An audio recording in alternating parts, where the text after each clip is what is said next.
Estudios de la Torá por Moshe ben Abraham. Kitetse 49, 5. Cuando salgas Deuteronomio de Barim 23, 24, 4. Cuando entres en la viña de tu prójimo, puedes comer suficientes uvas para satisfacer tu apetito, pero no pondrás ninguna en tu cesta.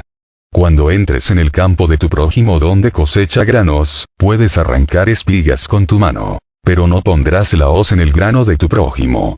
Supón que un hombre se case con una mujer y ejecute el matrimonio, pero después la encuentra desagradable, porque él la ha encontrado ofensiva de alguna forma.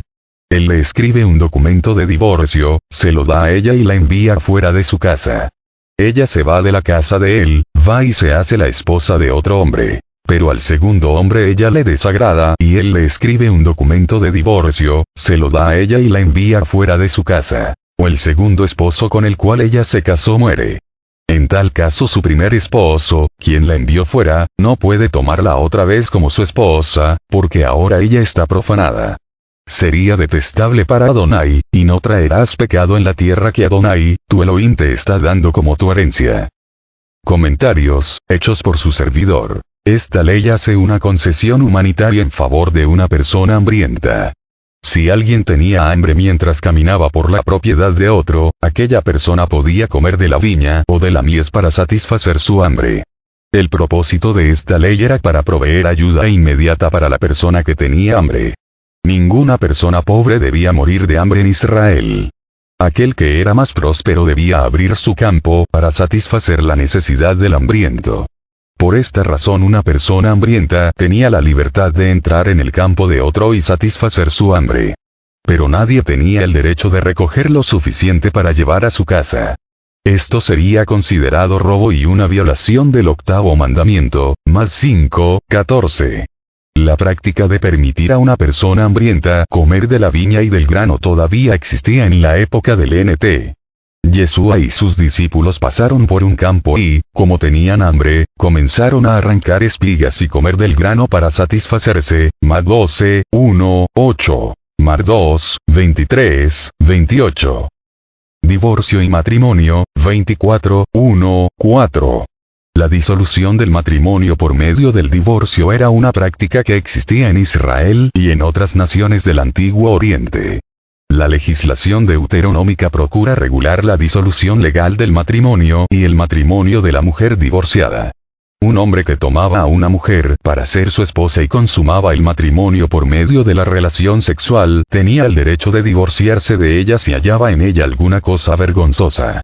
La tradición judía estaba dividida en la interpretación de esta expresión, en Eruad Dabar. La escuela rabínica conocida por el nombre de su líder, Shammai, interpretaba que era infidelidad conyugal. La escuela rabínica de Hillel lo interpretaba de una manera más amplia. Para Hillel y sus discípulos, cualquier cosa que desagradaba al esposo era motivo suficiente para que un hombre repudiara a su esposa. Sin embargo, el significado de Eruad Dabar no es muy claro. En Deu 23, 24, la palabra se refiere a la violación de la pureza y santidad del campo. En Gen 9, 22, 23, la expresión es un eufemismo para el órgano sexual. La cosa vergonzosa que el esposo encontraba en su esposa no era el adulterio, porque la penalidad para ello era la muerte. Gen 22, 22. No era la infidelidad sexual antes del matrimonio, porque la penalidad para este crimen también era la muerte. Gen 22, 20, 21.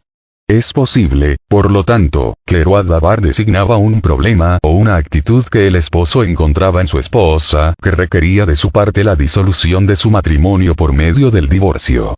El divorcio era consumado cuando el hombre daba a su esposa una carta de divorcio. La carta de divorcio era un documento escrito que simbolizaba el repudio público de la esposa y la disolución del matrimonio. El esposo tenía que entregar personalmente la carta de divorcio a su esposa. Esta acción era un acto legal que validaba la disolución del matrimonio y daba a la mujer la libertad de casarse con otro hombre. El esposo también tenía que despedir a la mujer de su casa. Este acto era necesario para validar el divorcio y afirmar la disolución legal de su relación con la mujer que había sido su esposa. Después de la disolución legal del matrimonio y de la ceremonia de despedida, la mujer divorciada podía casarse con otro hombre. Pero, si su segundo marido se divorciaba de ella o si su segundo marido moría, el primer esposo no podía tomar la mujer que había sido su esposa y casarse con ella por segunda vez.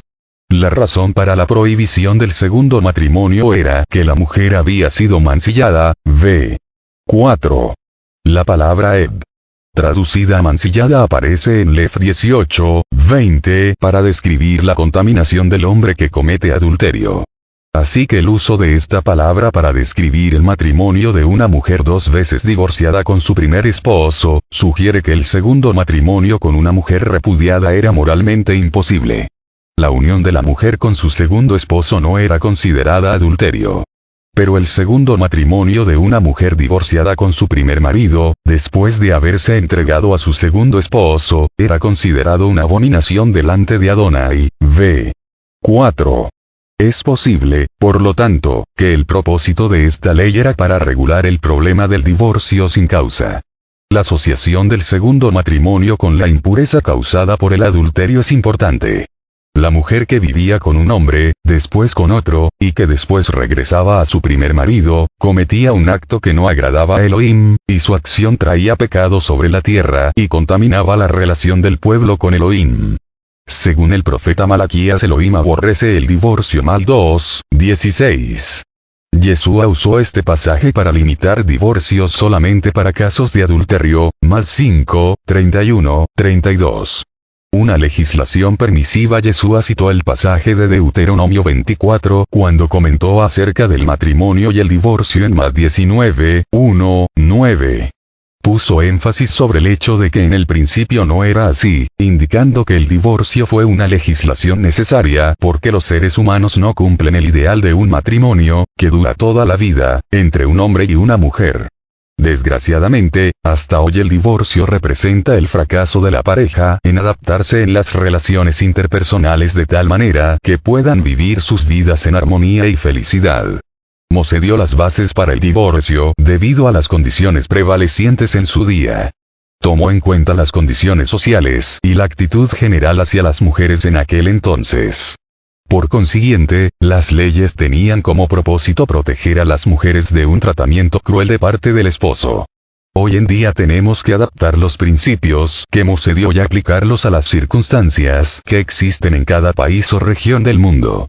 Esto no es para hacer más fácil el proceso del divorcio. Más bien es para reconocer las imperfecciones de la naturaleza humana y subrayar el hecho que Elohim nos perdona todo pecado, aun el divorcio, y quiere que tomemos los pasos que pueden reconciliarnos con Elohim y los seres humanos.